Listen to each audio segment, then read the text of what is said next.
Hello, it's me James and welcome back to another Minecraft Bedrock Edition glitch video. So in today's video we are specifically looking at glitches that come with villagers. I mean, these are some I've picked out that I think could potentially help you, and I have no idea what that villager is doing behind me.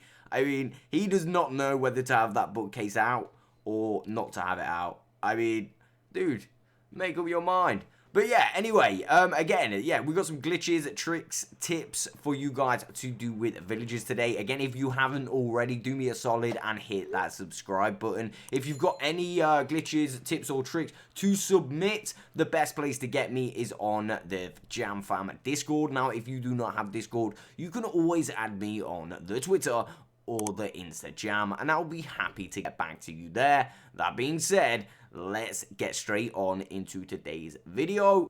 Okay, actually one more thing. Okay, so yeah, if you have submitted any of these little tips or tricks, what I'm going to do is I'm just going to put your name in the top corner or the bottom corner of one of the screens, and I'm also going to put you in the description below, because not all of these have been found by myself. I mean, some of them have, some of them haven't. So yeah, let's just get on to the video. Okay, so the first one is from a guy called 2357. Yeah, basically he DM'd me quite a while ago now, and he said to me, yeah, I've got a few bugs, little glitches that happen with villagers that could potentially save a lot of people some quite expensive things. So basically we want to have a look at these guys' trades. As you can see, they've got alright deals. I mean, they're not like the best deals at all, but we can see this guy down here as well, and he's got okay deals. I mean, they're just not great, but basically I've got a spawner set up here, and if we wait for a zombie villager to just spawn out of a spawner, oh god, no, that's not supposed to happen, but basically, yeah, if we wait for a zombie villager to just spawn out of a zombie spawner, like one of these, basically, we will get the, like, the raise, like, you know, the effects where it goes down to 1, and you get the really good discount. Basically, yeah, normally to get that effect, you would have to cure a zombie villager, but in this instance, if you actually have just a spawner spawning zombies, and like I said, if you wait for a zombie villager to actually spawn, you will get that effect on your villagers as well. So let me just go ahead and kill these guys. I'll probably put a little bit of a time lapse on right now, just until we get a zombie villager, but hopefully it won't be too long, because of course, once a zombie villager does spawn, the effects on these guys will actually last for 4 hours. And of course, it will only work on villagers that are in the radius of this spawner. So, initially, I actually found this out by accident on Simply Survival, because of course, I've got like a double spawner on Simply Survival, and I was wondering why one of my trade, like, I think it was Clive, or one of them, I think it was Clive, I think he had like really good discounts all the time, and I was like, what is going on here? And then I got this DM from this guy, and yeah, so it kind of explains it a little bit. So yeah, I'm really grateful that this guy did come forward, to be fair. So yeah, like I said, I'm gonna put some music on, and we're just gonna wait for a zombie villager. Alright, so finally, that took a little bit longer than anticipated, but as you can see, we have now got ourselves a zombie villager that has spawned out of this spawner. Okay, so now we should actually get these effects, these really good effects on here. So now what I'm going to do is just get some torches, and we'll stop this going. Oh god, that looks pretty funny, to be fair. That looks epic, not gonna lie. That does look pretty epic. Right, now we'll stop these guys spawning, and we'll just get rid of these two. And yeah, basically, when one of these spawns out of here, for some reason, you get really good deals. As you can see, everything is dropped down to 1. Like, literally 1. Okay? So, what that means is, you now no longer need golden apples and, of course, those potions to cure those guys. You literally just need to make your village trader stations near one of these. I have no idea. I mean, I imagine this will get fixed reasonably soon, but I would take advantage of it because, of course, those golden apples are reasonably expensive to, you know, like, just get the effect. So, again, you know, I'd definitely be using this technique in the future. And, of course, like I said, It happens to every villager that is in the radius of the spawner. So all of the villagers have got these really good rates now. And of course, if these were like mending villagers, you would get books of mending for like 1 diamond. 1 diamond, 1 emerald.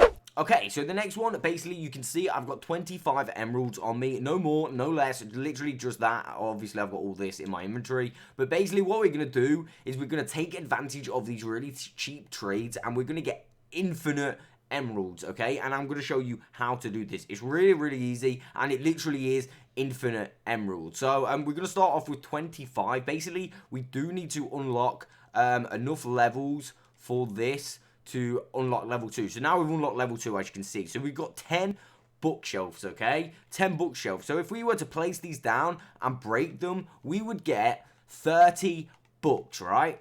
Now we can sell each one of those books for 1 emerald. So like, if you've seen the trade, we bought a bookshelf for 1 emerald and we got 3 books back. And we can sell each of those books for 3 emeralds, right? Which means we are tripling the profit. So we're basically, like I said, we've got infinite emeralds. So let me just go ahead and collect all 30 books, which we, of course, are able to acquire from these bookshelves. And now we're going to go back onto this guy. Now we can trade 30 books for emeralds. Of course, we gotta wait tomorrow, but obviously, yeah, we just gotta wait till tomorrow till we can do that again. But of course, if you've got a number of these villagers, we'll go ahead and do this one. Of course, this one isn't selling that one, but we would need to go and do some trades to unlock it. So for example, 1 paper, let's go ahead and get ourselves some paper. I'm pretty sure you get the gist of what I'm saying. So if you've got enough villagers, you've basically got infinite emeralds. And all you've got to do is buy a bookshelf, break them, and then trade them again. Again, it's a really nice, easy technique to get your emeralds. I mean, we've made 3 so far, but we're sitting on 18 books.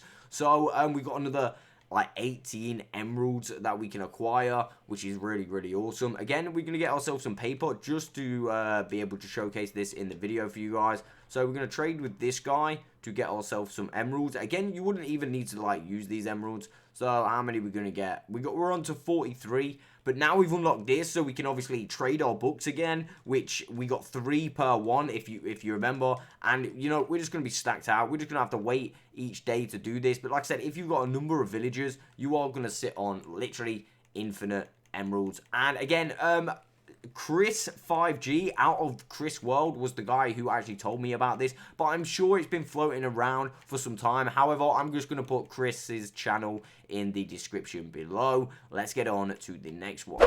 Okay, so the next one is this kind of like weird looking thing. I mean, this is not exactly what I wanted to show you, but I made this morning and it does kind of look like a bit weird. It's like a creeper head with like a villager inside it. It's really easy to make, and basically the idea basically stems from where is it, this guy. I mean, you could use that for a decoration in itself. This one happened to actually get infected, but basically you can put villagers in the ground. Let me just get the items that you need to actually do this one. So if you was gonna do this one, you are gonna need a half slab, and then like a block you want to trap them in. Now you can do this with their job block. So I thought like this could be like an alternate way to make a villager trading station or something like that. I mean, it's a nice different method to use. I personally haven't seen it around before, and like I said, you could even just use it for decoration. It doesn't really matter. It's like, oh, it's up to you really, but again, if you get the right angle on this guy, it looks really, really good, like with that creeper face like that. That does look good, right? Let me go ahead and make some clear weather. And yeah, basically what you need to do is get a half slab like down like this. We're going to put a villager here like so. Again, it doesn't really matter. I mean, of course, if you want that to be a trade villager, then you will need it to not be a nitwit. But yeah, we're just going to use a nitwit. Of course, yeah, he's just going to run away. So basically, yeah, let's get the other stuff first. We are going to get ourselves a piston and, of course, a lever. You don't want to use a sticky piston, but yeah, we can place a piston here like so. And, of course, we can place just like whatever block we want to merge into it. That would be the job block if we wanted it to be. And then, of course, we go in like this, get our lever, push it in, and then break this. And of course you go like that, and it doesn't take any damage, and you can still access their trades. So what I initially thought is you could build like them all next to each other, and like have their like trade stations like as this block. I mean, it does work. It's kind of glitchy. I mean, I'll go over here to show you what I mean. So for example, if you wanted like a toolsmith or something, we'd go like this, and we'd go like this. Obviously, we're gonna need a bed to get it to go to its workstation. But we'd get the bed, and then we'd get the tool station required. So we'll just get like the smithing table, and we'd put that one here. And then, of course, we'd do the same technique, but of course, this is just the job block this time. So this is what I mean. I thought this could be some kind of alternate way to make a villager trading station. Maybe like a little bit more of an expensive one. I don't know. I mean, it's a little bit more effort, but it's kind of good because they can't even move, which is pretty good, to be fair. I mean, look at that. Like, they just can't move. And, like, he will go to that job, I believe. So you can see that he's, like, trading this leatherware. And I think that's the right job. I mean, if I put a bed just over here, I mean, I don't think it's... I think that's right, yeah. So, like, as you can see, it's like a... he's a leather worker. I didn't know those existed. But, yeah, as you can see, I think he's connected to this. I'm not... I mean, if I was to destroy this... Does he, yeah, he was connected to that. That's pretty good. So we'll just have to push that in again. And now he is connected to that. So he wasn't. He was a leather worker. So you'd wait till he's connected first and then push it. And then does he deconnect from it?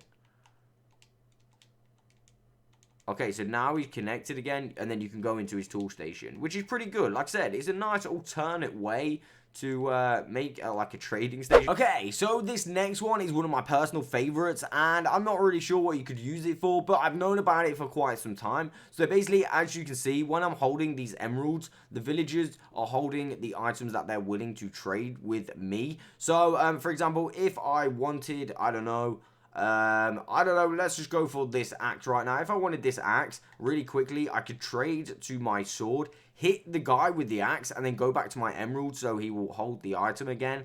And basically, every time you hit him, you're obviously taking damage off the villager, and you should be able to kill him and acquire the item without actually paying for it. I mean, like I said, I don't really know what this could be used for, but either way, you could, like, you see that? I got a bell there. Either way, you're getting, like, free items. So, for example, if you're stopping off on a village, I don't know, like, speed running, or, you just want something for free, you've traded with someone, and you're never going to come back to this village again. You're like, you know what, I'll have this spade for free, or even that. So you just, like I said, trade your item at the bottom. So you swap in the inventory, like so, and we're going to go for a sword. We're going to go for another bell. And we've got to keep an eye on this guy. He's going to hold a bell again, and then we're going to go like this. And, of course, when he gets his bell out, again, we should be able to get... Okay, we didn't get it that time, but like I said, it doesn't work every single time. And of course, if you had a better sword, it's going to be a lot quicker to obviously obtain the item. So let's go ahead and try and get this crossbow. So there we go. We're going to go back over to the emeralds, and we're going to follow him. And we're going to wait till he's holding that crossbow again. And we're going to go back to the emeralds soon as we've hit him. And of course, one more time. I mean, I hope we do. Oh, we didn't get that one again. Let's try it one more time. I really want to get something else. So we're going to get this like this, and then we're going to go back to the emeralds, and we're waiting till he pulls that back out. There we go, and yes, we got a nice enchanted spade, which is pretty decent, to be fair. And I mean, of course, it would start right. Okay, so that is literally the end of today's video. They are all the tips, tricks, and glitches, I mean, the useful ones that I can think of to do with villagers. I mean, if any of you guys have got any more to submit, or like think I've missed any major ones that people need to know about, please let me know. Of course, all my links are in the description below. So yeah, that is pretty much it for today's video. I will catch you on the next one.